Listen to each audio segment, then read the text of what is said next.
démarre avec la fête de la Tabaski qui sera célébrée à l'unisson cette année au Sénégal. La commission d'observation du croissant lunaire a annoncé hier que la prière de l'Aïd el-Kabir sera célébrée ce vendredi 31 juillet, une date également retenue par la coordination des musulmans du Sénégal. Là-dessus, on écoute Yann Thiam, le président de cette commission qui s'est réunie hier à la radio-télévision sénégalaise.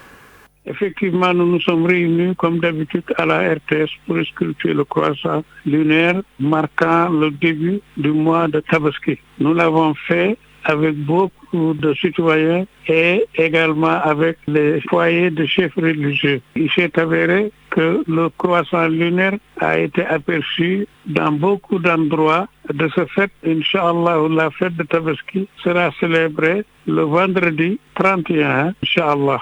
Évidemment, c'est tellement agréable puisque ce vendredi-là sera fêté unanimement dans le monde entier. Et ce sera une fête vraiment unitaire, c'est-à-dire dans le monde entier, la fête de Tabaski sera célébrée le vendredi. Eh bien, nous prions Allah le Tout-Puissant que cette endémie disparaisse avant ou le jour même de la Tabaski. Allah le Tout-Puissant peut le faire parce que c'est lui qui a pu donner à Abraham cette puissance spirituelle qui est restée éternelle jusqu'à présent. Allahumma salli ala sayyidina. Puis opération de distribution alimentaire, Mansour Faye affirme que toutes ces opérations ont été bouclées dans toutes les 556 communes que compte le Sénégal. Par ailleurs, il rassure sur la qualité des denrées, notamment le riz, et également sur le choix des entreprises sur l'acquisition des denrées. Le ministre du Développement communautaire, de l'équité sociale et territoriale et ses équipes étaient face à la presse ce mardi aux sphères ministérielles de Diamniadio. Ousseynou Thiam, Ahmadou Bamba Samb.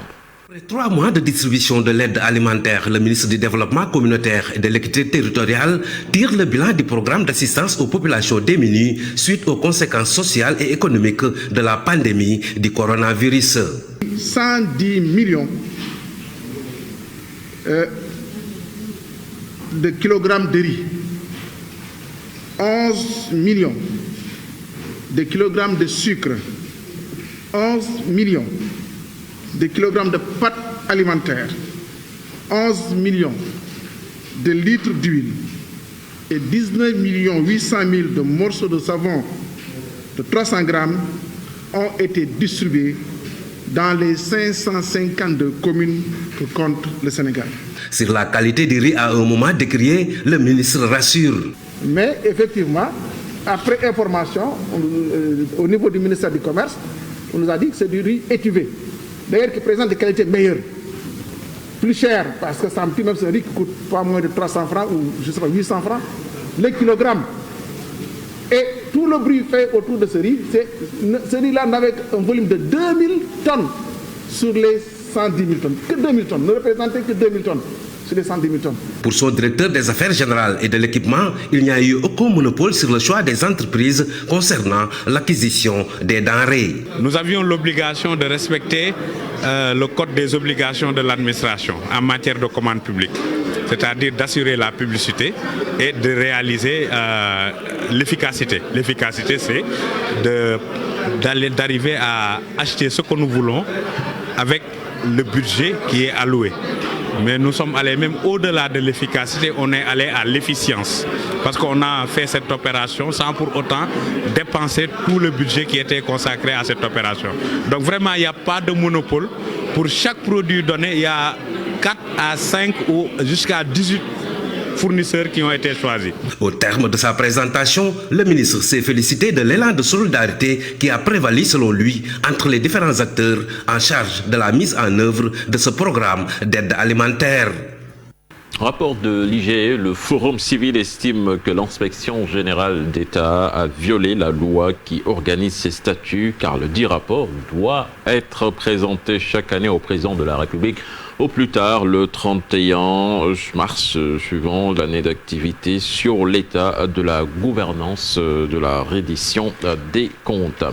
À Ferndengeler, après plus de 3 mois, les paysans retournent enfin dans leurs champs et saluent cette solution provisoire proposée par l'État, et ces paysans désormais veulent se concentrer sur les travaux champêtres. Reportage signé sur place Abdourahmane Diallo et Mamadou Gueye. Sommes en Ndengler, la plupart des paysans ont regagné leurs champs. Dans les maisons, il ne restait que les femmes, les enfants et les personnes âgées. Les paysans se réjouissent de la solution provisoire proposée par l'État dans cette affaire Ndengler Sedima. On n'avait que nos champs et l'agriculture comme source de revenus. Si on n'avait pas réussi à retourner dans nos champs l'année prochaine à cette heure-ci, dans ce village, on allait souffrir le faim. Là, on remercie le chef de l'État. Certains ont repris les activités aujourd'hui, d'autres vont partir demain, ainsi de suite. Ces paysans ont décidé de ne plus communiquer dans cette affaire. Ils veulent se concentrer sur les travaux champêtres. On a décidé de se concentrer sur nos activités et arrêter la communication, car l'objectif principal c'était de tout faire pour essayer de retrouver nos terres. Là, il y a un pas de plus, donc on va se concentrer sur nos activités et arrêter la communication. Ces paysans de Ndengler espèrent que les discussions vont aboutir à une issue heureuse. Et puis avant l'actualité internationale, meurtre du taximan Ibrahima Samb, le procureur de la République a requis 20 ans de prison ferme contre le présumé auteur Ousseynou Diop. Les avocats de la partie civile ont plaidé la perpétuité. Le procès s'est tenu hier au palais de justice devant la chambre criminelle. Ousseynou Diop nie les faits qui lui sont imputés, même s'il reconnaît avoir tiré sur Ibrahima Samb, estimant que c'est un accident. La balle est sortie de la gâchette accidentellement, dit-il. Je n'avais pas l'intention de le tuer. L'affaire est mise en délibéré le 4 août prochain. L'actualité internationale à présent avec Mamadou Fall, direction la RDC avec cette nouvelle tension dans la coalition au pouvoir. Après donc des ordonnances présidentielles nommant des magistrats et des militaires, le FCC, dont est issu le Premier ministre, exprime son mécontentement. Sylvestre Kamba a publié un communiqué s'inquiétant de n'avoir pas été informé de la prise de ces ordonnances. Sa famille politique dénonce une violation de la Constitution. L'actualité internationale axée, cette fois-ci sur le Mali et le Soudan. Vous n'êtes pas sans savoir que le mouvement de contestation au Mali va observer une trêve à l'approche de la fête de l'Aïd el-Kabir, tandis qu'au Soudan, le procès de l'ex-président Omar el-Bashir a été reporté au 11 août. Le résumé avec Iboukan. Au Mali, après quelques semaines de vives tensions, le M5 décrète une trêve dans l'objectif de permettre aux Maliens de préparer sereinement l'Aïd el-Kabir. Une trêve observée au moment où les chefs d'État du Sénégal, du Niger, de la Côte d'Ivoire et du Ghana se rendent jeudi à Bamako dans l'objectif de désamorcer la bombe entre le mouvement de la contestation et l'exécutif malien. Un apaisement certes, mais le mouvement de la contestation maintient toujours sa position concernant sa principale revendication, qui n'est autre que la démission du président Ibeka et de son régime. Rappelons qu'hier, l'imam Mahmoud Dicko a rencontré les ambassadeurs de la France, des États-Unis et de l'Union européenne au Mali. Au Soudan, Omar el-Béchir, destitué en 2019, risque la peine de mort. Ce mardi, le procès de l'ancien président soudanais s'est ouvert à Khartoum. Le président déchu doit répondre de son coup d'État perpétré en 1989 contre le gouvernement démocratique du Premier ministre Sadek al-Mahdi. Une première audience qui n'a duré que 60 minutes, la salle ne pouvant accueillir tous les protagonistes. Regroupés dans ces cages, Omar el-Béchir et 27 autres personnes composées de civils et de militaires sont jugés dans ce procès. Nous nous rendons en Chine pour parler de l'affaire des Ouïghours. Les États-Unis annoncent de nouvelles sanctions contre plusieurs entreprises chinoises impliquées dans la répression des Ouïghours en Chine. Plusieurs membres de cette minorité musulmane sont détenus en secret dans des camps que Pékin présente comme des instituts de rééducation.